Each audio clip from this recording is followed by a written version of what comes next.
제가 매일 아침 저녁으로 챙겨보는 유튜브 경제 채널이 있습니다. 바로 3프로TV인데요. 경제 공부는 정말 이 채널만한 곳이 없습니다. 3프로TV는 팟캐스트 신과 함께라는 이름으로 시작한 경제 채널입니다. 어마어마한 게스트들의 이야기와 더불어 진행자들이 시청자의 입장에서 날카로운 질문을 던져서 어려운 경제를 쉽게 이해할 수 있게 도와주는 채널입니다. 그곳에 게스트로 출연한 많은 분들 중에 저는 이분을 만난 뒤로 투자에 대한 생각이 완전히 바뀌었습니다. 바로 정채진 투자자님이신데요. 차트 공부 말고 기업 보는 눈에 관심이 있으신 분들은 신과 함께 팟캐스트에 정채진님 편을 꼭 한번 보셨으면 좋겠습니다. 설명란에 링크 올려두겠습니다. 무튼 정채진님께서는 이번에 다른 유명한 경제 전문가들과 함께 이 책을 썼습니다. 코로나 투자 전쟁. 코로나 이후로 모든 게 바뀌고 있죠. 그 변화 속에서 우리는 어떻게 무엇을 투자해야 하는지 담겨 있어서 나오자마자 바로 읽어봤습니다. 오늘은 그 중에서 정채진님께서 쓰신 1장 코로나19와 주식 투자 부분에 초점을 맞춰 책을 소개해 보려고 합니다. 영상 끝까지 시청해주세요. 당신의 더 나은 삶을 위해 핵심만 짚어드립니다. 지루한 일상을 설레는 일상으로 바꾸고 싶은 분들 구독과 좋아요.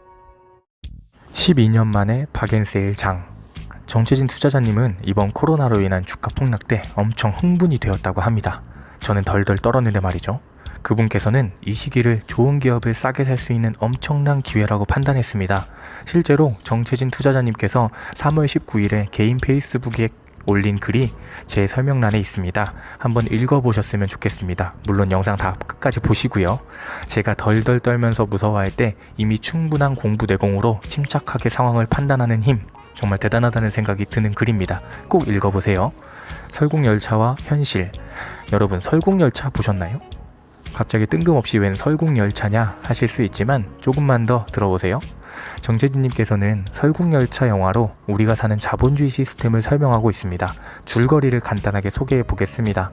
각국 정부에서 지구온난화를 막기 위해 하늘에 CW7이라는 물질을 뿌립니다. 이 물질의 부작용으로 지구는 급속도로 빙하기에 접어들고 인류는 멸종 위기에 처합니다.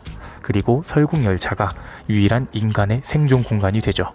이 열차는 맨 앞칸부터 지배계층, 그리고 그 뒤로 피지배계층이 살아갑니다. 열차를 멈추지 않게 하는 엔진, 이 엔진을 신격화하면서 말이죠. 그리고 그 안에선 피지배계층의 반란과 지배계층의 진압이 지속적으로 반복됩니다. 정채진님께서는 연준이 공급하는 기축통화 달러와 은행 시스템을 설국열차의 엔진에 비유합니다. 또 수없이 반복되는 금융위기는 피지배계층의 반란으로 각종 금리나 통화정책으로 경기가 살아나는 걸 지배계층의 진압 과정으로 비유하고 있죠. 이처럼 우리 현실은 계속해서 불안과 호황이 반복되고 있다는 사실을 알아야 합니다. 지배계층이 반란을 일부러 조장하고 또 진압하는 과정을 통해서 열차 안에 있는 인구의 균형을 맞추듯 연준은 금리를 올리고 내림으로써 호황과 불황을 조절합니다. 그래서 우리는 금리 정책과 그에 따른 실업률 지표로 경제 상황을 살펴볼 수 있습니다. 지금까지의 금리 정책에 따른 경제의 변화를 보면 수차례에 걸쳐 금리를 지속적으로 올리면 결국 호황이 끝나고 결국에는 불황이 찾아오는 걸 확인할 수 있죠. 이는 실업률 지표와도 관련이 있으니 제가 보여드리는 표를 확인해 보시면 좋겠습니다. 쉽게 말해서 금리와 실업률이 투자 도구로 활용하기에 유의미하기 때문에 경제에 항상 관심을 가져야 한다는 뜻입니다. 그럼 대체 이러한 상황에서 우리는 어떻게 투자를 해야 할까요? 정채진 투자자님의 투자법. 사실 정답은 없습니다. 다만 100% 현금화는 정답이 아니라는 이야기를 하십니다. 저도 동의하는데요. 어떻게든 시장에 몸을 담고 있어야 관심을 갖게 되니까 말이죠. 정채진님께서는 절대 주식을 100% 현금화하지 않는 자신만의 방법에 대해서 설명하고 있습니다. 경기 확장 국면 전반기, 말이 어렵죠? 미국의 정책금리가 급격하게 하락하고 경기 부양책 등이 나온 이후부터 정책금리를 몇 차례 올리기 전까지, 쉽게 말해 요즘입니다. 이 시기에는 70% 이상의 주식 비중을 유지한다고 합니다. 또 반면에 경기 확장 국면 후반기, 미국의 정책금리가 상당히 부담스러운 수준까지 올라가고 실업률이 더 이상 개선되기 어려운 상황에 근접하는 시기까지는 50% 내외로 줄인다고 합니다. 왜 불황이 올 거라고 예상하면서 주식 비중을 가져가느냐 묻는 이들에게는 우리가 그 시기를 정확히 예측할 수 없을 뿐만 아니라 주식을 손에 쥐고 있지 않으면 가격이 떨어질 때 더 매수할 수 없다는 이야기를 하십니다. 어느 정도 비중으로 주식시장에 머무면서 투자 기회를 엿보는 거죠. 이렇게 경제 상황을 살피는 눈도 굉장히 중요한데요. 이것보다 더욱 중요한 게 있습니다. 워런 버핏의 부동산 투자에서 배우는 주식 투자. 워런 버핏은 농장 운영에 대해 아는 게 없지만 거품이 꺼진 농장 가격을 아주 저렴한 금액에 구매한 적이 있습니다.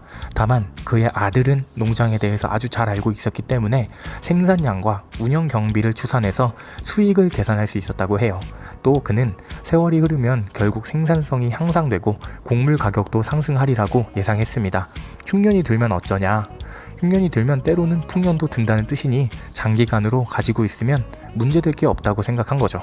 이렇게 특별한 지식 없이도 부동산 투자에서 크게 성공한 그의 사례를 보면서 정채진님은 투자의 핵심인 4가지를 찾아냅니다. 첫째, 구매한 시점. 둘째, 수익과 비용. 셋째, 수익률이 더 오를 것인가.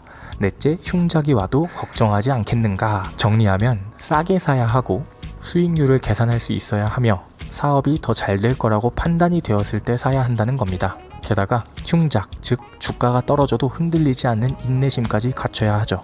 말은 쉬운데 어떻게 하는지 의문이 들더라고요. 그런데 정채진님께서는 직접 본인이 이번 코로나 사태 이후 투자한 과정을 복기해 주셨습니다. 절대 투자를 권유하는 내용이 아니니까 그냥 사례로만 봐주셨으면 좋겠습니다. 정채진님께서는 샘표 식품에 투자하셨다고 합니다. 코로나19로 인해서 주가가 급락했던 시기에 사업 보고서로 매출과 비용 구조를 파악해서 수익률을 계산하셨다고 합니다. 한 해 수익률이 약 33% 정도 되니까 대단한 거죠. 그리고 그동안의 실적도 확인하고 앞으로 해외 사업 확장도 긍정적이라는 사실도 확인했습니다.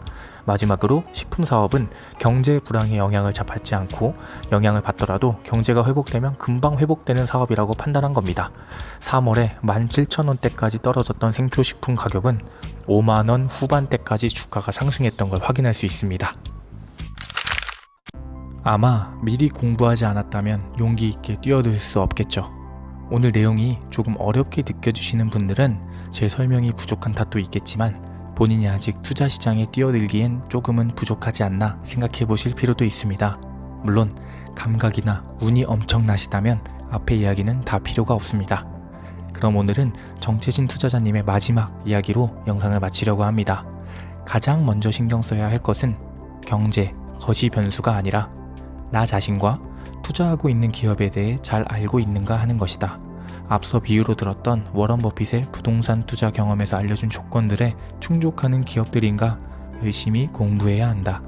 책에는 이 외에도 포트폴리오는 어떻게 가져가야 하는지, 부동산은 어떻게 될 건지, 자산시장과 경제 전반의 흐름이 어떻게 흘러갈 것인지에 대해 경제 전문가들의 이야기를 살펴볼 수 있습니다.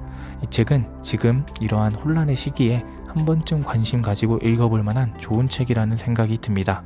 오늘도 긴 영상 시청해주셔서 감사합니다.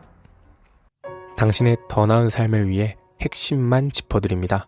지루한 일상을 설레는 일상으로 바꾸고 싶은 분들 구독과 좋아요